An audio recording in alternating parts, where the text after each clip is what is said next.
is 7 o'clock. I will call the meeting to order. Please join me for the Pledge of Allegiance.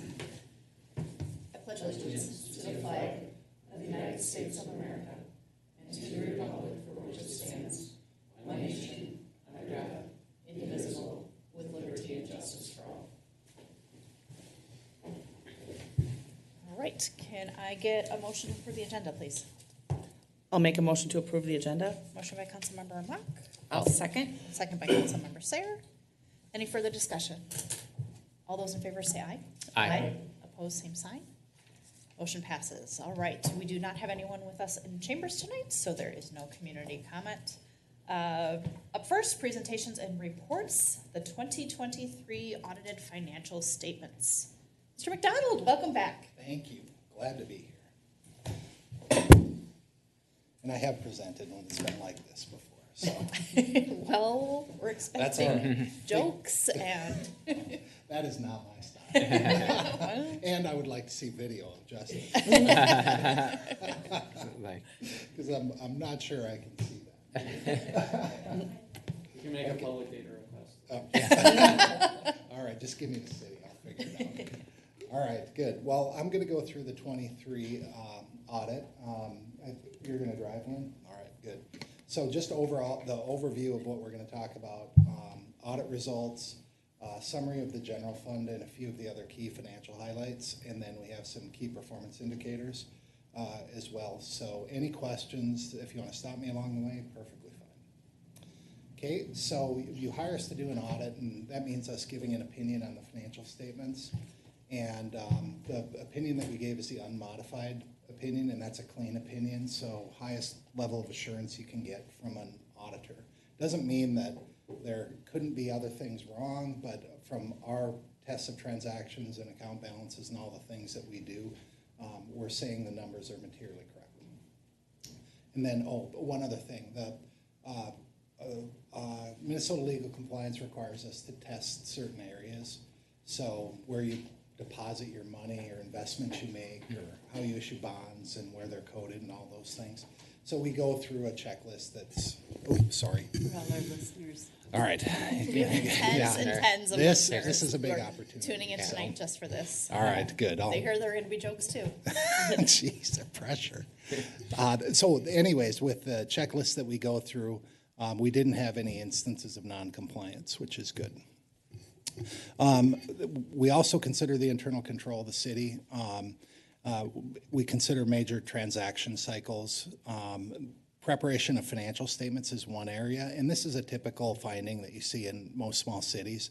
This is really a segregation of duties comment, not reflective of anything that the city does.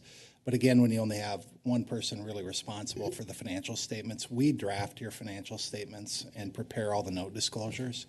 And with one person really responsible for it, we can't be part of your internal control.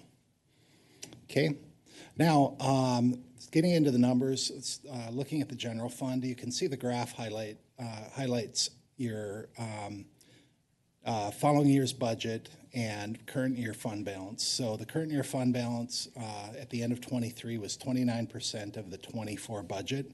That's a key area that we always focus on. Even though you drop below the 40% target that you have for fund balance, we understand changes or adjustments to the budget have been made in 24. Expect that we'll have some rebound there with license and permits coming back up. So it's not an area of concern at the end of 23. If you have a trend where you currently are under your target, your policy, I think, would ask you to take a look at, well, how can we replenish the general fund? Remember, in the past few years, you've transferred out excess fund balance. So if that was going to continue, that would be something council would consider. Okay, and looking at the revenue and expenditures compared with budget, again, sort of tying to the decrease in fund balance, we had a net change in fund balance of deficit $176,000.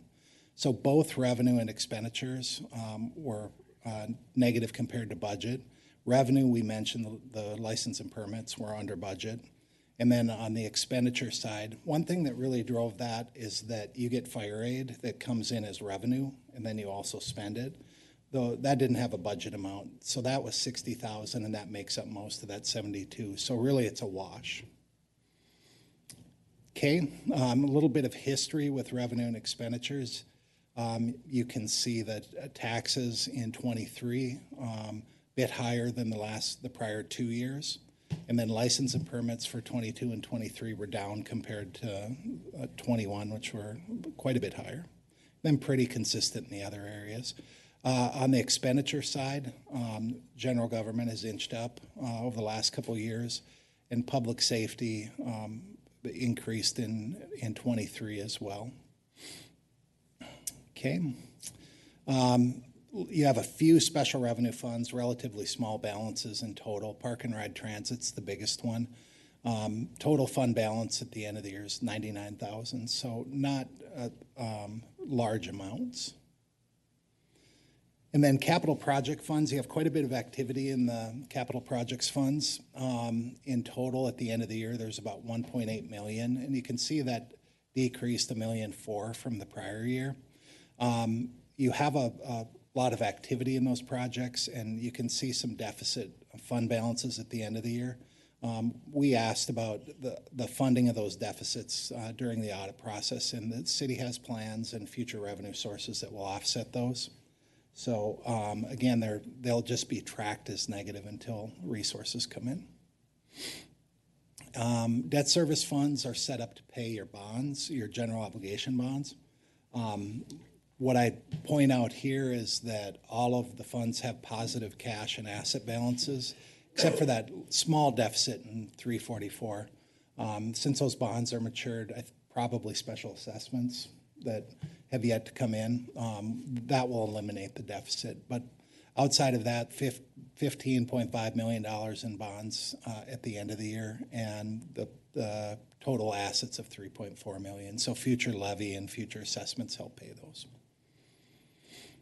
Okay, the enterprise funds, highlight here is that bar on the left represents the resources that come in to pay the bills. So our operating receipts is the orange bar, so that's the charges to users. And then connection fees is the lime, whatever that color is, which for the last for the 4 years presented, the combination of those two have been in excess of what your debt payments and your operating expenses are. So that's trending in the right direction. And you can see on the next graph that cash balance at the end of the year is 4.7 million. We do point out that big decrease from 21 to 22 is just spending bond proceeds. So you have a healthy cash balance in the water fund. I know you have a lot of projects out there, so it's important to have that healthy reserve. Okay, sewer fund in 23, the connection fees and operating receipts were less than the operating expenses. Prior 3 years, they had exceeded. So as future growth comes in, you would target having those connection fees and operating receipts exceeding those expenses. And you can see the next page, our cash balance is still healthy, $1.5 million. And it's same pattern as what we saw in the water fund, only a little bit lesser amounts. Okay, the stormwater fund, the debt obligations, really operating costs aren't significantly high, but the debt obligations are fairly significant. And the operating receipts wouldn't be sufficient to cover those bond payments, so you do count on access charges to cover those. We still have positive cash balance, though, on the next page of $516,000, and that's a little bit less than the prior year. I know you have long-term plan and you pay attention to those things, and that's really the key. 1 year of a decrease isn't that big a deal when you know what the next 5 years look like. Then you can make adjustments if needed, but right now that cash balance compared to your activity is adequate. Okay, in total, this is just cash balances of all the funds over the past 3 years. And there's about 12.7 million in cash at the end of 23. Most of that in the enterprise funds. Remember, we identified the 4.7 million in the water fund and $1.5 million in the sewer. Those are more significant than the other city cash balances. 21 was, again, we mentioned some of those unspent bond proceeds that were outstanding. See pretty consistent results from the other funds in those 3 years. So overall, just you can't necessarily draw a conclusion, good, bad, or otherwise. It really is the activity of the city, but just know that you've got about 13 million in cash and investments.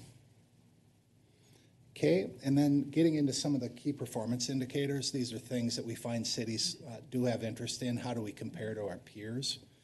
And first graph highlights tax rates. So with valuations going up and the growth of the city, you can see that driving the tax rate down in 23.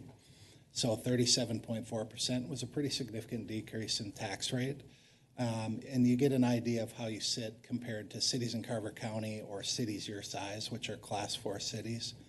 We get the data from the state auditors, so they didn't have the 22 prepared at the time we put this together.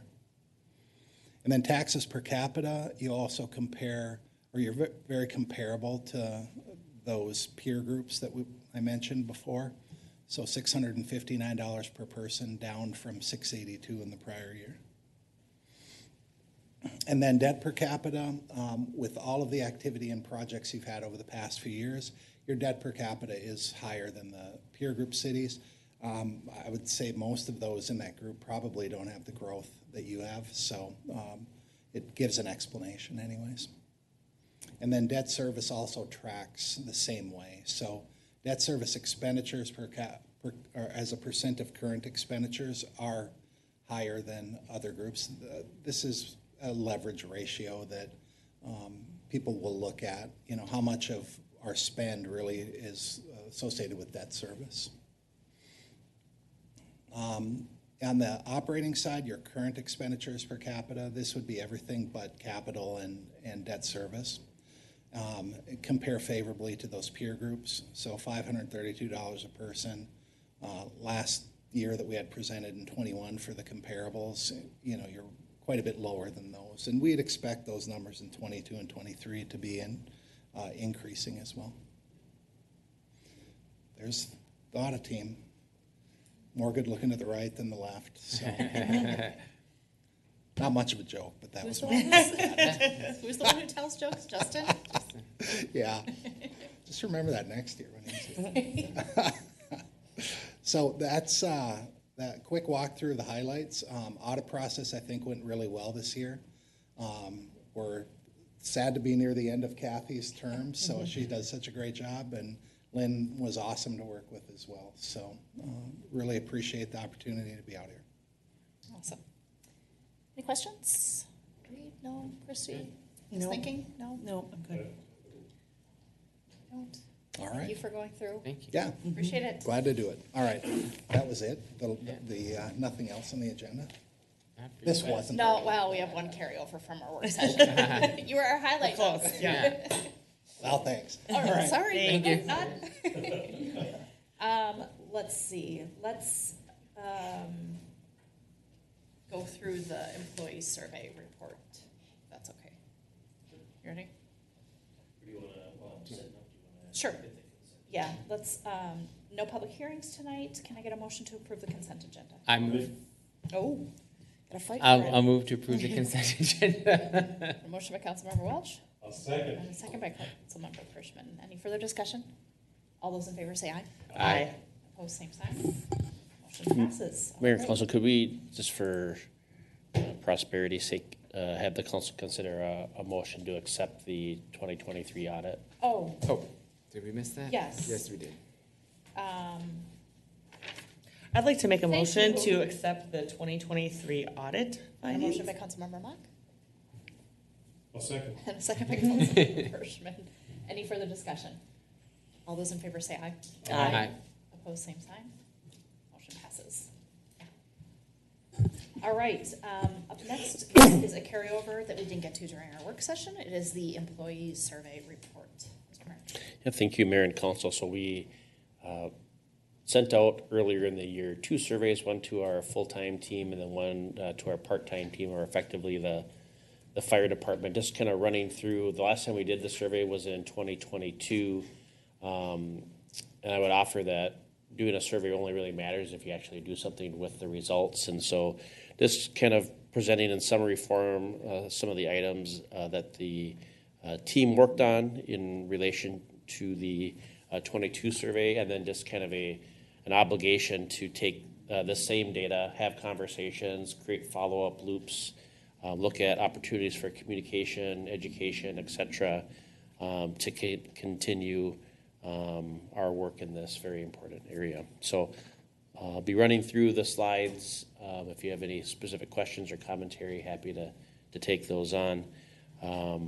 I would offer to, and I made this comment in 2022 when we went through our last survey, that some of these results can be impacted by like relationships that you have with staff. And so I would offer that we had some transition, and I would say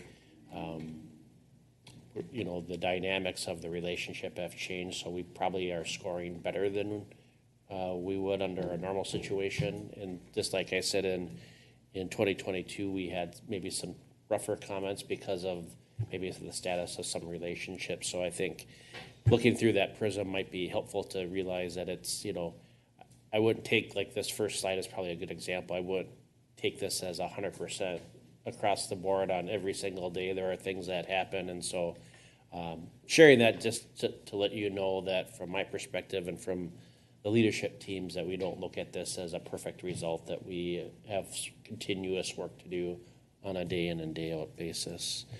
Workplace environment is positive and motivating. Opportunities for training and development in my role. And I think this is one of the areas that will be helped through the milestone program of really helping people develop leadership, or not leadership, but training programs and things that will help them kind of grow in their role and in their own personal development. So I do think that we have room to grow here. Empowerment, I think we're doing well. Happy to see that we move some of the disagree and undecided into the blue. Timely information and impact on issue, or timely information on issues impacting my role. I think this is an issue that I think the council can kind of lean into as well. It's, I think, the hardest job that we have is informing people of the things that we're working on, whether it's kind of internally or externally. And so I would offer that's more of a journey than a destination, as far as finding the right combination of messages and when to deliver them and how to deliver them. So I really want to kind of dig into this topic with the full-time team on, what does success look like? And, I think we've moved on from this point, or a point of like another email will solve this problem. And so, like, what can we do beyond kind of another digital message? I'm not sure what that is, but we're going to be working to try to find that out. Support from the leadership team, interested in the work that folks do on a day in and day out basis. When something unexpected comes up, resources are available to provide me with assistance to resolve an issue. I think we're tracking well there. Supervisor is approachable and open to hearing perspectives. Supervisor is respectful to me. This is something that we really are trying to emphasize. Not that we hadn't before, but we're doing a lot of work in that area of trying to have like open communications. When it comes to topics, if you have to use your title or how long you've been in your position, you're probably not starting off on the right foot. And so valuing everyone's perspectives. Ethics, this is kind of a non-negotiable piece for our team. So I think we're tracking well and had tracked well in 2022 as well. Recognizing contributions, I think this is, although I think we're tracking well, I think there's significant room for improvement. I think, especially when things are going well, it's easy to take things for granted. And so really trying to, boost that part of our operation. I think one of the things that, I kind of glossed over in the action plan from 2022 is the Sunshine Squad. They've really done a lot of great work. And one of the things that I think has been it sounds probably ridiculous even saying this out loud, but foundational changes is they set up puzzles on the back desk. And, the amount of camaraderie and, work that happens there of flushing out issues and kind of building that relationship, I think is absolutely critical to some of the successes that we've had with our team. My supervisor is willing to address complicated or challenging problems on a timely basis. I would say selfishly, this is a top priority for me. We don't want any thoughts or concerns to go unnoticed. We want people to be seen, heard, and valued. So, what can we do? So if something didn't go your way and we notice that maybe you're being a little bit quiet, we're going to say, hey, let's just have a chat and let's talk about it. Make sure that I hear your whole story and we can go through that. I would say we're not batting 100% on that. I'm happy to see the result, but I still think there's more work to do. That's a very critical topic for people, and if not addressed, and they're, after a certain amount of time, I'm really focusing on that because, I was mentioning this to Lynn and Aaron Smith earlier in the day that fortunately I've been here for a while, close to 14 years last month, but some things that I've said 10 years ago, some people still remember and think that I still feel the same way based on what was going on 10 years ago. And so that's a trigger for me to remember that, I have to keep kind of pushing myself and the message out that just because something worked, whether it's 10 years ago or 10 months ago or 10 days ago, doesn't mean it works today. And so I'm really advocating for that type of conversation. And sometimes they're really hard conversations to have because you can get stuck in your ways. Just because something works doesn't mean it's the best way for it to work. And so we're really trying to promote that environment and that kind of way of thinking with our team. I think this is a really great question added to the survey. Recommend to a friend. I think this is probably the best indicator of how we're doing. Would you recommend to a friend that they apply for a position with the city? Competitive compensation. I think this is always a challenge for any organization. I do think that the work that the action plan stipulated and the council's followed through on related to the classification and compensation study, and then the milestone program will, I think the next time we do this in 2026, I think we're going to be able to see some results. Competitive benefits package, I think, as Lynn can attest to, and I think the council's had experience with this, the cost of health insurance and dental and all those types of insurances continues to be a financial challenge, especially for a smaller organization. But I think we're meeting that challenge, and we look not only from the overall cost perspective, but the employee experience. And so I think we're trending in the right direction on this one. City provides, supports and promotes strong work-life balance for employees. I think we're a leader in this area of having a flexible work environment, work from home, remotely opportunities for our team. So this is kind of the first part of the full-time survey, so I'm going to stop. And if there are any comments or questions or suggestions for action items that you'd like to have addressed, feel free to share. Comments, questions? Okay. Is this all the questions, right? Correct. Okay, Full-time. because I was, For full-time. full-time, okay, that's right, because I was like, I was more, but they were part-time. I was trying to think of which ones surprised me or so I'm curious if there's any for you, but I really was surprised in a very pleasant way on the one that was just the question before, about benefits. The benefits? Yeah, I think that's really encouraging. So I just was curious if you or any of the other department heads had areas that they were surprised or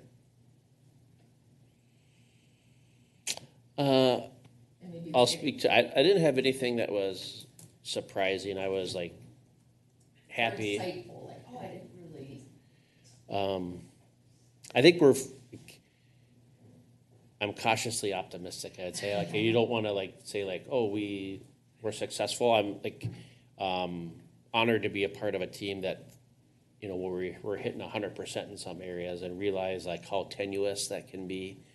And so I'm excited to take the next steps because as Steve just mentioned, we're a growing city, so that, you know, not just the people that live here, but the team that's here. And so we've added, you know, quite a few new faces in the last year or so. And just that transition of when Kathy retires to Seth, you know, that is it's like adding another member to the family and creating new dynamics and relationships. You know, takes a lot of like care, but I think we have some pretty strong building blocks, some strong leaders to kind of advocate that message. I don't know if Lynn, if you had any surprises during the survey.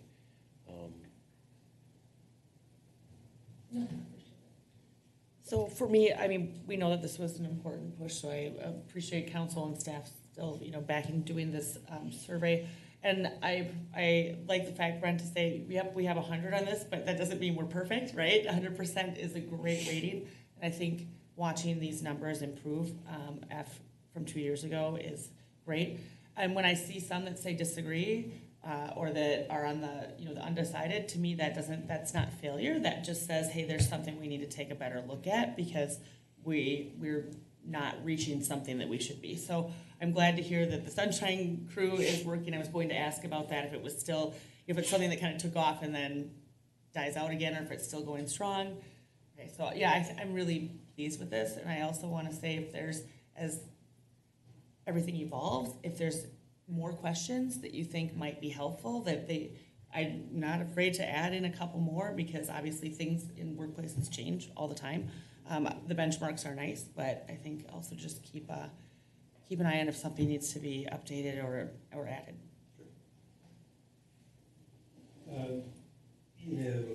So everything, virtually everything moved up to strongly agree or agree. I think that's outstanding. The one thing I noticed that had an uptick in undecided was competitive compensation. So we have an uptick in undecided and competitive compensation, and tonight we're talking about the employee pay for performance, a program designed specifically to reward employees for developing themselves and increasing their compensation. So you had it in the survey, and it's something that you're already working on. I think outstanding bead on the satisfaction of our employees. Well said. Yeah, I guess I would comment on that as well, right? Everything improved, but like you said at the beginning, you took the previous survey and did actions based on it, right? So if you're not going to make any changes, then, but it does look like, there is noticeable improvement, so it looks real good. And then the second part is the part-time employee survey. So this is specifically limited to the fire department, but when we first did the survey in 2022, just talked about like there are enough kind of differences in the operations and how the department is run that we wanted to have a separate set of questions. So when it comes to the finding value, not a surprise, 96%. I mean, you really have to be, I think, a special person to dedicate your time. I know this is a paid position, but there are a lot of like evening sacrifices and kind of random, like there's an emergency just by its very nature. Positive and motivating.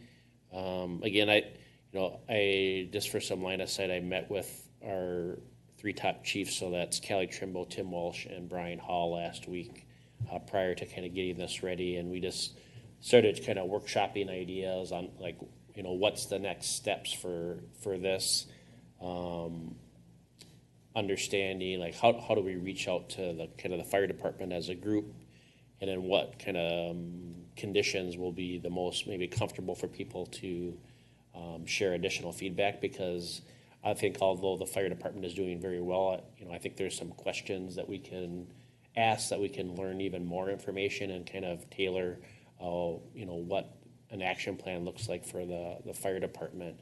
And I think the dynamics are frankly a little bit different in that, this isn't anyone's full-time job. And so, and we've talked about this in different forums going back many years, talking about the budget, but the department has made great strides, but it has I would say the feeling of the department has changed from it was a club for many years, for decades, served very well by community members, and it's started a transition where it's become a what I'd call a standard government department. And some huge steps were taken about 10 years ago where they switched from bylaws to a personnel policy, to where the chief wasn't voted for by a majority, to an appointment process. And I think we're about to enter this third phase of taking some additional steps where some of maybe, I would say older norms are going to be, or should be looked at for transitioning out to how, Lynn would run the finance department, or right now Paul and Eric are processing stuff in public services. And, how that's done is more of a tender scalpel approach where you're looking at little things that you can do to improve the organization by communication, education, investment.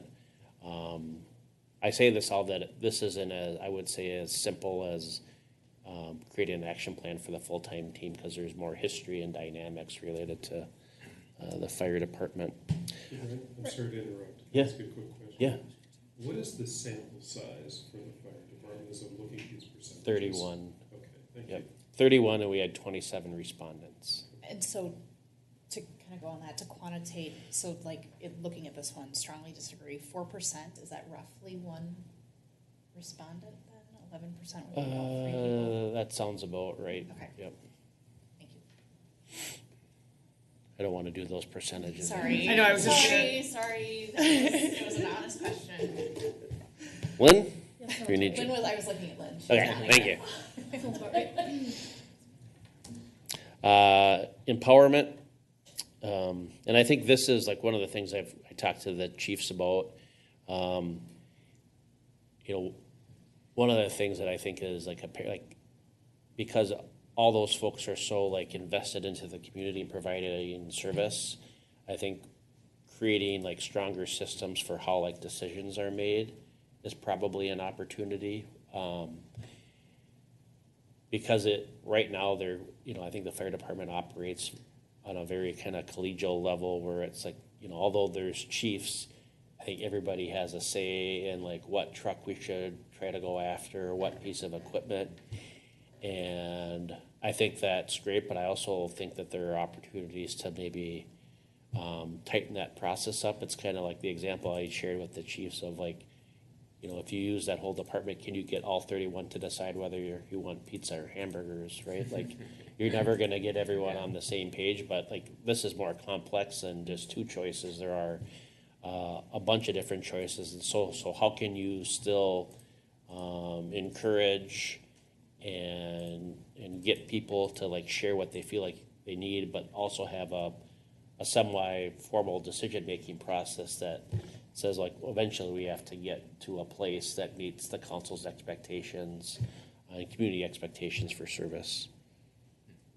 Timely information on issues. This is kind of what I spoke to at the full time, and just what the council has talked about with how we communicate externally. We have started to, in the last year, share the council rundowns with the entire team, and department heads are available for questions if there are, but there's probably the next step to that of getting folks all on the same page as it relates to city issues. Leadership team and support. I'm just gonna let you look at the numbers. I'm not gonna add context to all of these, but if you have things you want to add or point out, please let me know. When something unexpected comes up, there are resources available. Constructive feedback from supervisor. Supervisor is respectful to me.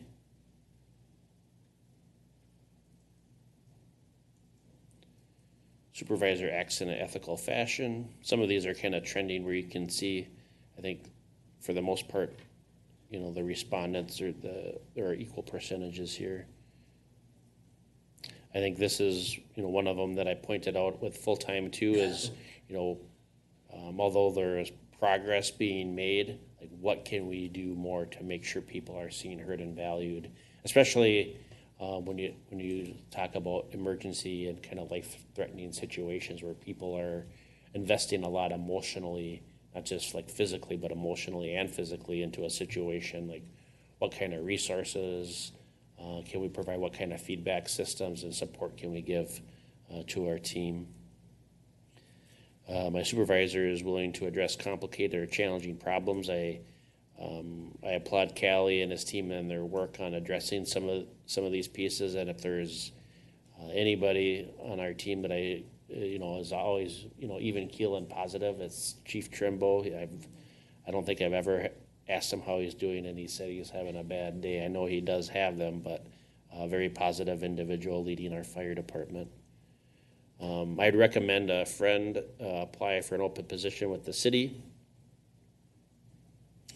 This next slide is one that, to Council Member Sayers' question, these next two were a little bit of a surprise, and so, city provides competitive compensation. We're doing a little bit of work on the head on this. So I connected with Lynn, and she's doing kind of a survey of our peer city group. But the last time we did it, we were at or probably above average on compensation. I think there's some additional work to do of kind of figuring out the why on this. I'd like to selfishly have that number be higher because although the firefighters for the large part aren't doing it for the money, obviously, but when you have a number that low, like what's missing? Because if you don't feel like you're being valued in a compensation way, what's the shrapnel from that? And so trying to understand that a little better rather than kind of guessing. It's not just a matter of like adding $1 here or $2 there per hour. Like, what's the goal? What does success look like? Who are you comparing yourself to? Because as you know, like every investment, whether it's the milestone program or additional compensation, has tax impact. So it's just kind of understanding that from a big picture perspective. And this, I would also say there's a little bit of education. Do folks know, what they're being paid and what their compensation levels are at? Same goes for retirement. I think most of you remember, the city switched over the retirement program to para, and the retirement benefit increased significantly. But again, this isn't, going back to the group, not with a frame of judgment, but like seeking to understand, asking good follow-up questions. One of the things I've been kind of contemplating is kind of creating like kind of, smaller focus groups rather than getting all 31 members in there and saying like, tell me why you don't like the retirement or the benefits. And again, it's not everybody. You can see when you have, 27 respondents that, if it's 4%, that can trend in a certain way. But ultimately, like these two slides were ones that I significantly selfishly want to dig in on and get some more information on. Rely on my coworker for personal safety, not a surprise here. And then this was the last question related to the fire department. So, Well, I mean, there was a couple of wow moments when I saw some of these percentages, obviously, because some were quite low compared to the full-time staff. When I say I'm glad to see this, I'm not glad that they were low. I'm glad to see the insight and the perspective into what is happening now. Again, these are part-time employees. We see them less.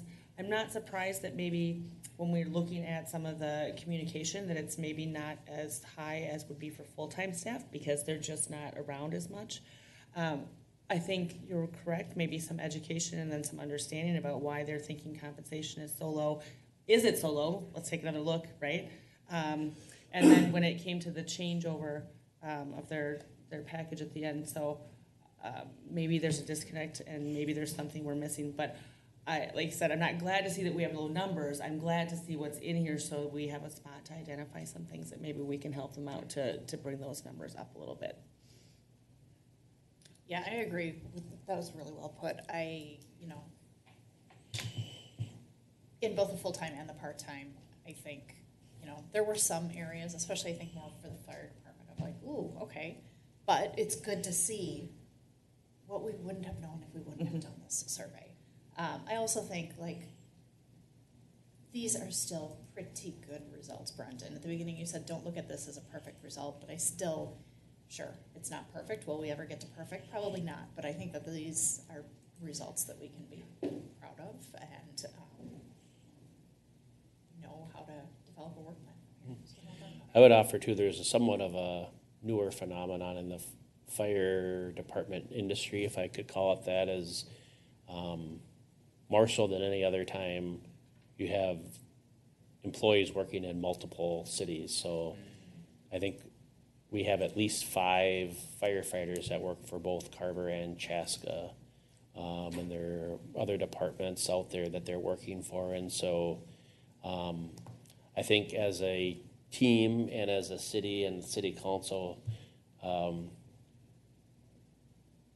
we might need to reconcile what that means, because if you're, especially if you're as a firefighter, it doesn't matter what city you're in, you're essentially doing the same job at the same kind of level.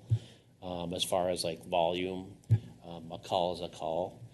But if, we're paying, I think it's $14.56 per hour, and Chaska's paying, I think, over $20 an hour. Well, that's enough to notice.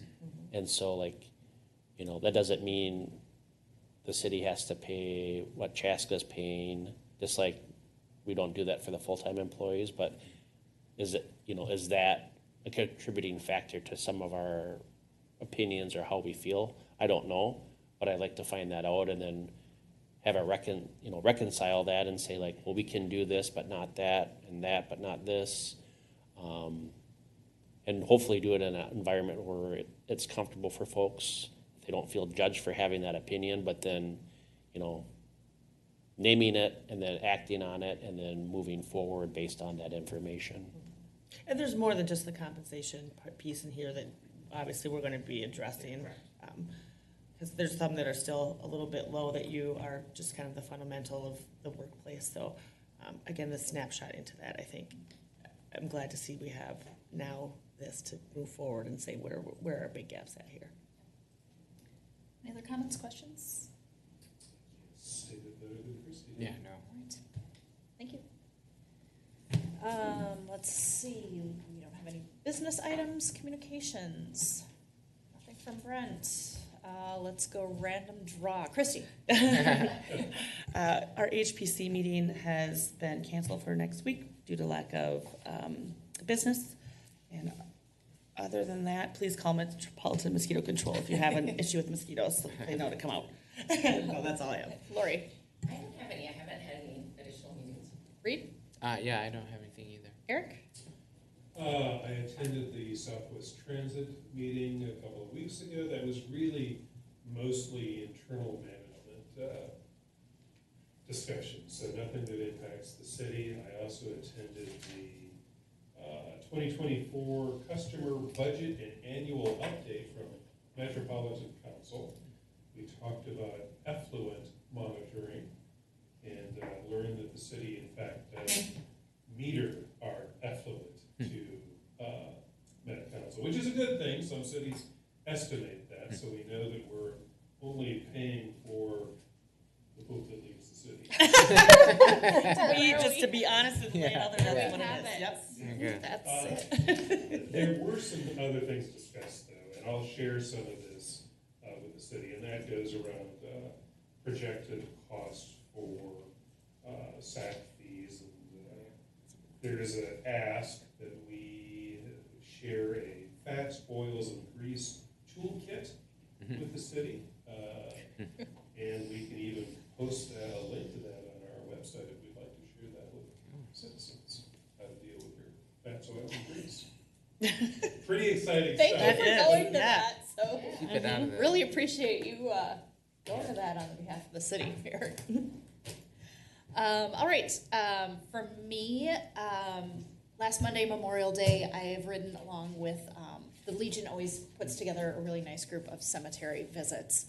So the day starts at 7 a.m. at the Legion, then we head out to East Union, go to St. Nick's, and then go to Mount Hope, and then there are 5 or 6 cemeteries in Chaska, but I rode along with Chief Deputy Pat Berry, and they just do a really nice job of really brief ceremonies at every single one of the cemeteries, followed up by a presentation or program in a park in the city of Chaska. It was another rainy Memorial Day, which rainy and mosquito-y, but really meaningful services, but then the weather cleared in time to have the event at the park, so. Last week was the O to Be Kids grand reopening with the Southwest Metro Chamber. You might remember a business that used to be called Children of Tomorrow. They've since been rebranded, and so they are O to Be Kids. So that was fun. We got to see all the kiddos there, including the site director has a 2-week-old infant, so it was fun to see just a little peanut. Today was the League of Minnesota Cities legislative update.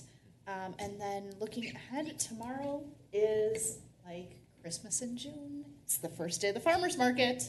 So from 3 to 6 at Carver Station will be the first one, although I think it's supposed to rain. So Christmas might be postponed a week. We will see. That's it for me. Unless anybody has anything else, I would entertain a motion to adjourn. I'll make a motion to adjourn. I'll second. Councilmember Pershman and a second by Councilmember Welsh. All those in favor say aye. Aye. Opposed, same sign. Motion passes. Thank you.